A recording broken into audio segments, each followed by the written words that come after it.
এতক্ষণ যারা নামামৃত সুধা পান করলেন, তাদের মানব জীবন শ্রেষ্ঠ জীবনের একমাত্র উদ্দেশ্য ঈশ্বর প্রাপ্তি। তা যেন এ জীবনেই সফল হয়, এই কাতর প্রার্থনা দয়ালের রাঙারাতুল চরণে।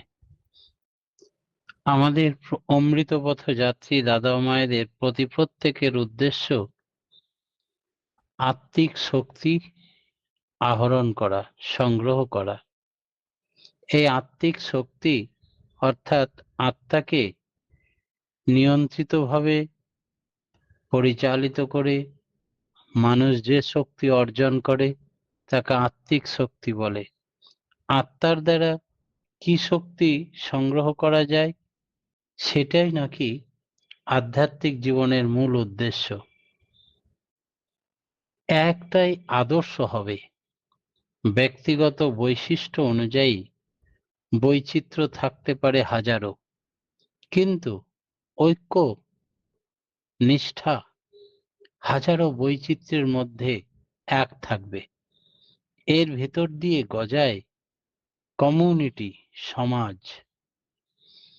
আইডিয়ালে বা আদর্শে আত্মসমর্পণের ভেতর দিয়ে মানুষের আধ্যাত্মিক জন্ম শুরু হয়। তাকেই বলে দ্বিজত্ব বা দ্বিতীয়বার জন্ম লাভ। তাই দীক্ষার আসনে বসেই সদ্গুরুর দীক্ষা অবশ্যই হলেই তার দ্বিজত্ব বা দ্বিতীয়বার জন্ম লাভ হয়। কারণ প্রথমবার জন্ম হওয়ার সঙ্গে সঙ্গে মা বাবা অন্নপ্রাশন দিয়ে ধুমধাম করে তার নামকরণ করেছিল, সেই নাম ধরেই তাকে ডাকা হয়।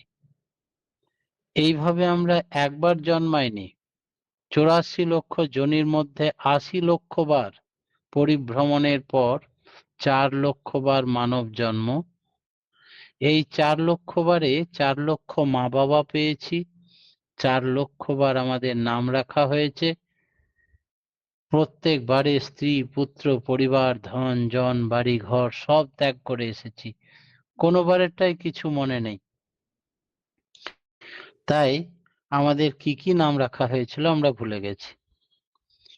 এই সদ্গুরুর দীক্ষার মাধ্যমে এই নাম ও নিজ নাম হ্যায় মন আপনে ধরলে, এবার এতদিনে নিজের নাম ফিরে পেলাম। এই নিজের নামটা দীক্ষার আসনে বসে সদ্গুরুর বীজ মন্ত্র বা নাম জানিয়ে দিলেন ঋত্বিক দেবতা। একে বাইবেলে বলছে রিবর্ন, পুনঃ প্রসূত, পুনর্জন্ম। তার কারণ এখন থেকে আমি আসল বাবা মার পরিচয় পেলাম। আমার স্রষ্টা কে, তার আমার নাম কি, এতদিনে আমার আসল পরিচয়, আমাদের জীবনের উদ্দেশ্য কি, আদর্শের সঙ্গে এই সব সম্বন্ধ হলে প্রত্যেকেই প্রত্যেকের উদ্দেশ্য you are for the Lord not for others, you are for the Lord and so for others. এই আদর্শের শিক্ষা সকলের স্রষ্টা পরম ব্রহ্ম পরমেশ্বর পরমাত্মা, তিনি আমার পরিচালক মালিক গাইড। তিনি শুধু দেহ থাকাকালীন আমাকে ধরে থাকেন তা নয়, দেহ অবসানের পরেও পুনরায় আমার সংস্কারবালা উচ্চ পরিবারে যেন জন্ম হয়, সাধন অসম্পূর্ণ থাকলে আবার যেন সদ্গুরুর দীক্ষা পেয়ে সাধন সম্পূর্ণ করতে পারি, ইত্যাদি ব্যবস্থা তিনি করেন। তিনি আমাকে কখনো ছেড়ে চলে যান না। সাধারণ মানুষ যেখানে পৌঁছাতে পারে না দেহ অবসানের পরে, তিনি তারপরেও আত্মা সূক্ষ্ম রূপ ধরে যেখানেই যান পরমাত্মা সেখানেই তার লিভিং গাইড, লিভিং আইডিয়াল হিসাবে প্রকট হয়ে তাকে গাইড করে থাকেন। তাই প্রকৃত বাবা মা আমরা ফিরে পাই এই সদ্গুরুর দীক্ষার মাধ্যমে। তাই একে পুনর্জন্ম বলা হয়। আদর্শ অনুরাগী আমাদের জীবনের একমাত্র উদ্দেশ্য। আর এই বীজের মধ্যে আগুন রয়েছে, আর চৌম্বকত্ব শক্তি রয়েছে। এই পাওয়ার ক্ষমতাকে দীপন সম্বেগে চলৎশীল করে রাখতে হবে। এই হলো সমাজের সোল পাওয়ার বা আত্মিক শক্তি। তাহলে প্রত্যেকটা মানুষ আমরা এই আত্মিক শক্তি আহরণের জন্য পরমপিতার দরবারে এসেছি, শিক্ষা গ্রহণ করেছি, তৎচলনে চলে আমরা আত্মিক সম্পদ শক্তি সংগ্রহ করতে পারব। ভৌতিক উন্নতির সঙ্গে আধ্যাত্মিক উন্নতির কোনো সম্পর্ক আছে কিনা? বহু মানুষের ধারণা সৎসঙ্গীরা শুধু দীক্ষা নেওয়ার পরে ঠাকুর ঠাকুর করে পাগল, আর ঘর বাড়ি ভেঙে যাচ্ছে, খাওয়া দাওয়া জুটছে না, ছেলে পেলেগুলোকে ভালো এডুকেশন দিতে পারছে না, আর ঠাকুর ঠাকুর করে পাগল। ঠাকুর কি বলছেন এ বিষয়ে? বলছেন মেটেরিয়াল ডেভেলপমেন্ট অর্থাৎ ভৌতিক উন্নতির সঙ্গে স্পিরিচুয়াল ডেভেলপমেন্ট বা আধ্যাত্মিক উন্নতির সম্পর্ক বিরাজ করে। ট্রু মেটেরিয়াল ডেভেলপমেন্ট, সত্যিকারের ভৌতিক উন্নতি মানেই স্পিরিচুয়াল ডেভেলপমেন্ট, আধ্যাত্মিক উন্নতি। স্পিরিচুয়াল ডেভেলপমেন্ট মানে নেসেসারি মেটেরিয়াল ডেভেলপমেন্ট। প্রয়োজনীয় ভৌতিক উন্নতি কমপ্লেক্স প্রবৃত্তির উপর যখন দাঁড়ায়, সেই মেটেরিয়াল ডেভেলপমেন্ট তাসের ঘর, রকেট লাইক, হাউসবাজির মতো, ওটা টেকে না। যখন স্পিরিচুয়াল ডেভেলপমেন্টের উপরে মেটেরিয়াল ডেভেলপমেন্ট নির্ভরশীল, তখন তা স্থায়ী হয়। আর প্রবৃত্তির উপর দাঁড়িয়ে যাদের মেটেরিয়াল ডেভেলপমেন্ট, তা হাউসবাজির মতো। ঠাকুর বলছেন পিপিলিকার ডানা হয় মরিবার তরে, তাদের জন্য এই কথাটি প্রযোজ্য। ঐশ্বর্য প্রবৃত্তিকে আরো উত্তাল করে তোলে, আর তখনই পতন হয়, দারিদ্রটাকে ডেকে আনে। কিন্তু স্পিরিচুয়াল ডেভেলপমেন্ট, আধ্যাত্মিক উন্নতির সহচর যে মেটেরিয়াল ডেভেলপমেন্ট, সেখানে মানুষ আনব্যালেন্স, অবসেশন, সাম্যহারা বা অভিভূতি থাকে না। তাই তাড়াতাড়ি পতনও আসতে পারে না। যে সংসারে অর্থ আছে কিন্তু পাপ ঢোকেনি, তাদের অর্থই টিকবে। পাপ বলতে শুধু উচ্ছৃঙ্খলা নয়, দম্ভ, মদগর্বিতা, মানুষকে বিহিত মর্যাদা না দেওয়া, কাউকে মানি না, মান্য না করা, দুর্ব্যবহার করা, কুবাক্য ব্যবহার করা, স্বার্থ অন্ধতা, কর্তব্যে অবহেলা করা, অলস প্রকৃতির হওয়া, শ্রেয়ের প্রতি অবজ্ঞা করা, এগুলো সবই পাপের মধ্যে পড়ে। রিচ ম্যান, ধনী লোক, গ্রেট ম্যান, মহৎ লোক না হতে পারে, কিন্তু প্রত্যেকটা গ্রেট ম্যান, মহৎ লোক অবশ্যই ইনভ্যারেবল রিচ ম্যান। তারা প্রত্যেকেই কিন্তু বড় লোক। তারা অর্থ চায় না, কিন্তু অর্থ তাদের পিছনে আপনি ছোটে। সেই মানুষ দরকার। যে যত মানসিক দিক দিয়ে বড়, সে তত বেশি মানুষের জন্য মানুষকে বড় করে তোলে, মানুষের সেবায় নিয়োজিত হয়, মানুষকে সম্মান দিতে জানে, সে সব দিক দিয়ে বড় হয়ে ওঠে। ওই মানুষগুলি হচ্ছে অ্যাসেট বা সম্পদ। তাই তাদের কখনো অভাব থাকে না। অবশ্য অনেকে ইচ্ছা করে ঐশ্বর্যকে এড়িয়ে চলেন, পাছে সাধনার ব্যাঘাত ঘটায়। আবার কেউ কেউ লোক সেবার জন্য ঐশ্বর্যকে ব্যবহার করেন, ত্যাগ করেন না। সম্ভারে উপার্জিত অর্থ মানে প্রদর্শিত যোগ্যতা। তুমি যদি অন্যকে না ঠকিয়ে 50 বিঘা জমি করে থাকো, তা তোমার সমর্থর পরিচায়ক। কিন্তু যদি তুমি কাউকে ঠকিয়ে করো, সে জমি টিকবে না। পাশ্চাত্যে মেটেরিয়াল ডেভেলপমেন্ট বা ভৌতিক উন্নতির উপরে খুব জোর দেওয়া হয়েছে। এই কারণে তারা ধর্মকেও অস্বীকার করে। এক্সম্যান সাহেব কথা বলেছিলেন ঠাকুরকে। তারা কঠোর কর্মী, অনুসন্ধিৎসু, দেশ, সমাজ, পারিপার্শ্বিকের উন্নতির সম্বন্ধে তাদের চাইতে অনেক বেশি সক্রিয়ভাবে সচেতন। এগুলি যে তার সঙ্গে ধর্মেরই অঙ্গ, তাই তারা উন্নতি লাভ করে। কিন্তু মূর্ত আদর্শ না থাকলে নানাভাবে তারা বিভ্রান্ত ও বিপর্যস্ত হয়ে পড়ে। তবু ওদের কিছু লোকের ক্রাইস্ট বা যীশু খ্রিস্টের উপর, বাইবেলের প্রতি নিটোল ভাবানুকম্পিতা আছে। ব্যক্তির জাগতিক উন্নতির সঙ্গে সর্বত্র যে ধর্ম আছে তার কোনো মানে নেই। কোথাও হয়তো ধর্মের ছিটেফোঁটাও আছে, কোথাও হয়তো প্রকৃত ধর্ম প্রকট হয়ে আছে, কোথাও হয়তো ধর্মের নামগন্ধও নেই। পুরো মাত্রায় অধর্ম, বিশ্বাসঘাতকতা, ফাঁকিবাজি, এই ধরনের কিন্তু মেটেরিয়াল ডেভেলপমেন্ট অস্থায়ী হয়। স্পিরিচুয়াল ফ্যাক্টরের উপরে, আধ্যাত্মিক উপাদানের উপরে যদি মেটেরিয়াল ডেভেলপমেন্ট হয়, তা স্থায়ী হয়, এক পেশে হয় না। সুখ্যাতি, গুডউইল, লোককল্যাণ, এগুলো সবই ধর্মিক কাজ।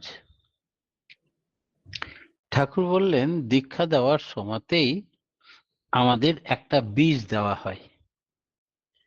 নামের মধ্যে নামই আছে, চোখে না যায় দেখা, আর বীজের মধ্যে বৃক্ষ থাকে চিত্রপটে আঁকা। একটা কফি গাছের বীজ দেখি বললে একটা প্যাকেটের মধ্যে ছবি আঁকা বীজ দেখাবে। বটবৃক্ষ অত বড়, তার বীজ দেখাবে। ওইটুকু বীজের মধ্যে অত বড় গাছ লুকিয়ে আছে। আর বীজ মন্ত্রটা সামান্য 4 অক্ষরের। এই বীজ মন্ত্রে কি আছে? বীজের লক্ষণ কি না, তো ভগবান স্বয়ং আছেন, নাম আর নামই অভেদ। ভগবানের মধ্যে কি আছে? এই বীজের মধ্যে কি নিহিত আছে? বীজ আকারে যখন ভগবানের নাম দেওয়া হচ্ছে, তখন বীজ এই জন্যই বলা হয়েছে যে বীজের যা বৈশিষ্ট্য, একটা গাছের বীজেরও যা বৈশিষ্ট্য, আধ্যাত্মিক জগতে নাম ধ্যানের বীজেরও একই বৈশিষ্ট্য। মাটিতে একটা বীজ পুঁতে দিলে কি হয়? অঙ্কুরোদ্গম হয়, আর সেই শেকড়টা মাটির নিচের দিকে চলে যায়। যত গাছ বড় হয়, উপরে কাণ্ড সেটাও বড় হতে থাকে, আর নিচে মাটির তলে বীজ শাখা প্রশাখা করে আঁকড়ে ধরে অনেক এলাকা জুড়ে মাটিকে শক্ত করে ধরে। ঝড় ঝঞ্ঝা এলে সে গাছ আর উল্টে পড়ে না, তার কারণ বীজ গভীরে চলে গেছে। আর তার সঙ্গে সঙ্গে শাখা প্রশাখা অনেক উঁচু, ডালপালা ফল ফুলে পরিপূর্ণ। এই যদি উপরের কাণ্ড, ডালপালা, ফল ফুল পরিপূর্ণ, এটাকে বলা হয় মেটেরিয়াল ডেভেলপমেন্ট। আর বীজ, তার শেকড়, তার শেকড়ের শাখা প্রশাখা বিস্তীর্ণ এলাকাকে মাটি আঁকড়ে রস শোষণ করে পাঠাচ্ছে তাকে জীবিত ডেভেলপ করার জন্য, এইটাকে যদি বলি আধ্যাত্মিকতা বা স্পিরিচুয়াল ডেভেলপমেন্ট, তাহলে বীজের বৈশিষ্ট্যের মধ্যে লুকিয়ে রয়েছে দুটো ডেভেলপমেন্ট অ্যাট এ টাইম হবে। যে আধ্যাত্মিক চেতনা সম্পন্ন হবে, তার স্পিরিচুয়াল ডেভেলপমেন্টের সঙ্গে সঙ্গে ম্যাটেরিয়াল ডেভেলপমেন্ট হবে। বহু মানুষ এই আদর্শে বিশ্বাস করতে চায় না। তারা কি বলে যে এনিহাও মেরে কেটে অন্যায় করে লোকের অর্থ স্ন্যাচ করে নাও, কেড়ে নাও, লুটতরাজ করে নিয়ে বড়লোক হয়ে যাও, তাহলে মেটেরিয়াল ডেভেলপমেন্ট হবে। আধ্যাত্মিকতা, সাধনা, আদর্শ এসব দরকার হবে না। ঠাকুর বললেন এটা হচ্ছে তাসের ঘর, টিকবে না। এখনই প্রকৃতি তোমাকে কারাবাসে নিয়ে যাবে, নরকবাস করবে, সব যা কিছু সংগ্রহ করেছিলে লুটপাট করে সব খেয়ে নেবে, আবার হতদরিদ্র, আবার তুমি যে তিমিরে ছিলে সেই তিমিরেই চলে যাবে, আরো ডিটোরেট করে যাবে, মান সম্মান সব দিক দিয়ে প্রতিপত্তি সব শেষ হয়ে যাবে। তাই খুব বুঝে শুনে চলতে হয়। আমরা হচ্ছি দুদিনের মেহমান, আমাদিকে ওই বীজের গোড়াতে উপযুক্ত সার, জল, বাতাস, মাটি এইসব দিয়ে বড় করতে হবে, আধ্যাত্মিক জ্ঞান বাড়াতে হবে, তার সঙ্গে সঙ্গে মেটেরিয়াল ডেভেলপমেন্ট আপনি হবে, সেটা তুলনামূলক স্থায়ী হবে। কি অদ্ভুত ব্যাখ্যা ঠাকুরের।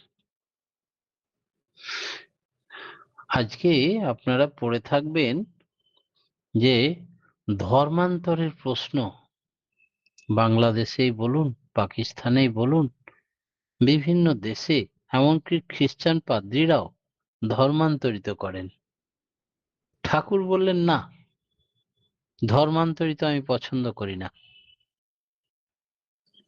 কারণ খাঁটি হিন্দু, খাঁটি মুসলমান, খাঁটি খ্রিস্টানের কোনো প্রভেদ নেই। তা যদি সত্যি খাঁটি হয় তারা, তো আপনি আপ সকলের আদর্শ এক হবে। কারণ একই ব্যক্তি সকলকে বীজ মন্ত্র দান করেছিলেন বিভিন্ন যুগে এসে, বিভিন্ন ধামে, বিভিন্ন নামে, বিভিন্ন পরিবারে, কিন্তু আদর্শ একই। এইবার শুধু যজন যাজন ইষ্টভৃতির কথা তিনি রাম, কৃষ্ণ, বুদ্ধ, যীশু, মোহাম্মদ রসুল, শ্রীরামকৃষ্ণ, শ্রী চৈতন্য ঠাকুর অনুকূল, এই কলিযুগে এসে তিনি যোগ করলেন সস্তায়নীয় সদাচার। আর তার আগে যতবার এসছেন ওই যজন যাজন ইষ্টভৃতির কথা বলেছেন। কোভিড-19 হাত থেকে বাঁচাবার জন্য সস্তায়নী সদাচারের বিধি, হু তাকে সমর্থন করলো, ওয়ার্ল্ড হেলথ অর্গানাইজেশন, এবং বাধ্যতামূলক সবাইকে মানা করালো। যারা মেনে চললো তারা বাঁচলো, যারা মানলো না তারা মারা গেল, অকালে চলে গেল। তাই সব সমস্যার সমাধানকারী, যুগে যুগে আশীর্বাদ তিনি আসেন তার সৃষ্টি সন্তানকে রক্ষা করার জন্য, উপায় বাতলে দেন। সেই জন্যে প্রত্যেকের আদর্শ এক হওয়ার জন্য সবাইকে খাঁটি হতে বললেন মনে প্রাণে। কয়েকদিন আগে ইন্দোনেশিয়ার প্রধানমন্ত্রী, নিউজে শুনছিলাম, তিনি বলছেন আমাদের যদি ডিএনএ টেস্ট করা হয় তো দেখা যাবে আমরা ইন্ডিয়ান কালচারে অভ্যস্ত। যে দেশের 90% মুসলিম, তারা রথযাত্রা করেছে এবার, আর বলছে ভালো লাগে ইন্ডিয়ান সনাতন ধর্মের আদর্শকে। তারা কনভারসেশনের উপরে জোর দেয় না, তাদের আদর্শ হচ্ছে খাঁটি হয়ে ওঠো, চরিত্রবান হয়ে ওঠো, নীতি প্রিন্সিপাল সব এক। একই ব্যক্তি বারবার পৃথিবীতে এসেছেন আর এই ধর্মীয় সংগঠন গড়ে তুলেছিলেন মানুষের কল্যাণের জন্য। ভুল করে মানুষ খ্রিস্টানকে জোর করে কনভার্ট করে মুসলিম করছে, মুসলিম কনভার্ট করছে অমুকে। এইরকম কনভার্ট করাটা ঠাকুর পছন্দ করেন না। তাকে অস্বীকার করা হয়, তোমাদের ধর্ম সম্বন্ধে বিশ্বাস নেই যে আমাদের পরমপিতা এক এবং অদ্বিতীয়। তাই এই এককে নিয়ে থাকলে খাঁটি লাভ হলে ব্রাহ্মণত্ব লাভ কাকে বলে? ব্রাহ্মণত্ব লাভ মানে ব্রহ্ম সাক্ষাৎকার, বৃদ্ধি সাক্ষাৎকার, বৃহন ধাতু থেকে এসছে, কারণ সাক্ষাৎকার, সবকিছুর কারণকে বুঝতে পারেছে, যে আধ্যাত্মিক চেতনা সম্পন্ন ব্যক্তি। কিসে কি হয়, কেমন করে হয়, কার্যকারণ সম্পর্ক তার জানা। এই জানাকে জ্ঞান বলে, আর জ্ঞানকে বেদ বলে। যে যতটা জানে সে ততটা বেদবিদ। এই জানা মানুষকে বলে আচার্য। তিনি আচরণ করে সদা সর্বদা শিক্ষা দিচ্ছেন সমাজকে, দেশকে, দশকে। এই আচার্যকে ধরে ধরে যারা ভালোবাসে, তার কথা মতো কাজ করে, তারা ব্রাহ্মণ হতে পারে। ব্রাহ্মণ হলে সকলের পূজ্য হয়ে ওঠেন। একজন শূদ্র যদি ব্রাহ্মণ বা ব্রহ্মজ্ঞ হয়, সেও কিন্তু বিপ্র গুরু হতে পারে, কিন্তু জামাতা হতে পারে না। কারণ ব্যক্তিগত সাধনার দিক দিয়ে সে উন্নততর হলেও পিতৃপুরুষগত বীজ সম্পদের দিক দিয়ে সে নন। ব্রহ্মজ্ঞ সবকিছুরই ব্যাখ্যা জানে। ধরো ওই বকুল গাছটাতে হাত দিয়ে দেখাচ্ছেন ঠাকুর একদিন, এটা যেন কি দিয়ে কিভাবে এখানে এলো, তার বৈশিষ্ট্য কি, এটা যদি অ্যানালিটিক্যালি বিশ্লেষণাত্মক ভাবে এবং সংশ্লেষণাত্মক ভাবে ব্যাখ্যা করা যায়, তাহলে এর সামগ্রিক জ্ঞান মানুষ জানতে পারবে। তাই বৈশিষ্ট্য অপঘাতী নীতি তার কাছে কখনো সমর্থনযোগ্য হতে পারে না। এর পরিপ্রেক্ষিতে সবারই এক কথা, সব সময় বৈশিষ্ট্যের পরিপালন করো, সব কিছুরই সামঞ্জস্য সাধন হবে। হিন্দু, মুসলমান ইত্যাদি বলে তাদের কাছে কোনো ভেদ নেই, সকলেই ওই এক ব্যক্তিরই শিষ্য।